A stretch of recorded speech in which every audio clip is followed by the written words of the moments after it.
معزز دوستوں کو بہاری وائس کی طرف سے خوش آمدید۔ ناظرین محترم، بحیثیت مسلمان ہمارا ایمان اور عقیدہ ہے کہ اللہ پاک نے نیک لوگوں کے لیے جنت اور گنہگاروں کے لیے جہنم کو پیدا فرمایا ہے، اور نیک لوگوں کے لیے جنت میں ایسی مخلوق بطور انعام دیا جائے گا جس کو حور عین کہا جاتا ہے۔ یہی حوریں اتنی خوبصورت اور حسین و جمیل ہے کہ ان کا تذکرہ سنتے ہی انسان کا دل خوشی سے جھوم اٹھتا ہے۔ اور آج کے اس ویڈیو میں ہم ان حوروں کے متعلق بات کریں گے کہ یہی حوریں کن لوگوں کو ملیں گے اور ان کا جسمانی بناوٹ کس طرح ہوگا، یہی بحث آج ہمارا موضوع ہوگا۔ آئیے موضوع کا باقاعدہ آغاز کرتے ہیں۔ معزز دوستو، حور حورہ کی جمع ہے۔ حورہ اس عورت کو کہا جاتا ہے جو جوان، حسین و جمیل، سفید رنگ والی اور انتہائی سیاہ آنکھوں والی ہو۔ قرآن اور حدیث میں جگہ جگہ ان کا تذکرہ ملتا ہے کہ یہی حوریں مشک و عنبر اور کافور سے بنی ہوگی، جن کے نور اللہ کے چہرے کے نور میں سے ہوگا۔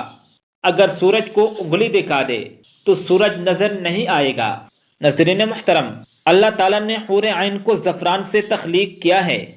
اللہ تعالیٰ ان کے چہروں کو نور اور جسموں کو ریشم کا لباس پہنائے گا۔ اگر حوروں کی جسمانی بناوٹ کی بات کی جائے تو روایتوں سے پتہ چلتا ہے کہ حوروں کو گھٹنوں سے لے کر پاؤں کے انگلیوں تک زعفران سے، سینے سے گردن تک چمکدار عنبر سے، اور گردن سے سر تک کا حصہ سفید کافور سے بنایا گیا ہے، اور ان کی سر میں خوشبودار کستوری کی بالیں ہیں۔ جب وہ سامنے آتا ہے تو ان کا چہرہ نور سے چمک اٹھتا ہے، جیسے دنیا والوں کے لیے سورج چمکتا ہے۔ جب کوئی حور اپنے ہاتھ کو آسمان اور زمین کے درمیان ظاہر کر دے تو ساری مخلوق اس کے حسن کی دیوانی ہو جائے گی۔ اگر وہ اپنا چہرہ ظاہر کر دے تو زمین اور آسمان کے درمیان ساری چیزیں جگمگا اٹھیں گے۔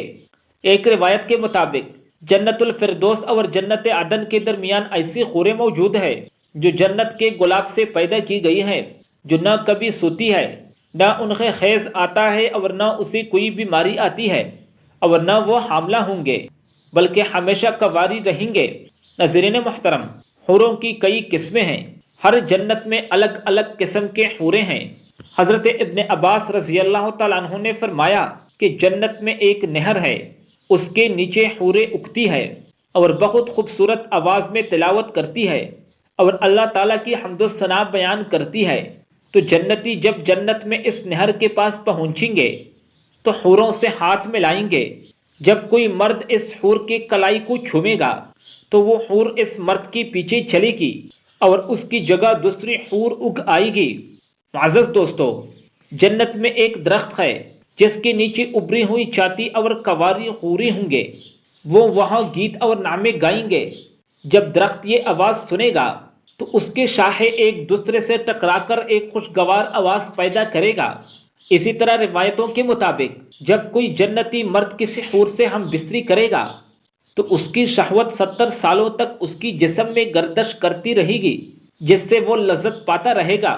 جب وہ حور عین سے صحبت کر لیں گے تو وہ دوبارہ پاک اور کنواری ہو جائیں گے۔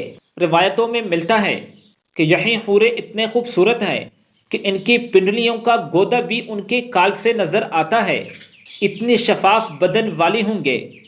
اور دوسرے روایت میں یہ ملتا ہے کہ یہی حوریں ایسی نازک ہوں گے جیسے کہ انڈے کے چھلکے کی نیچے چھپی ہوئی جھلی۔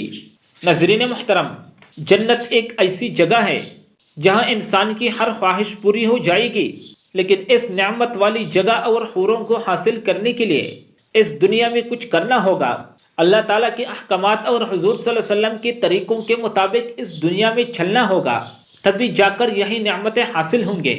اور ہم اللہ پاک سے دعا کرتے ہیں کہ اللہ پاک ہم کو ایسے اعمال کی توفیق دے جو ہم کو جنت میں لے جائے اور یہی نعمتیں ہم کو بھی مل جائے۔ آمین یا رب العالمین۔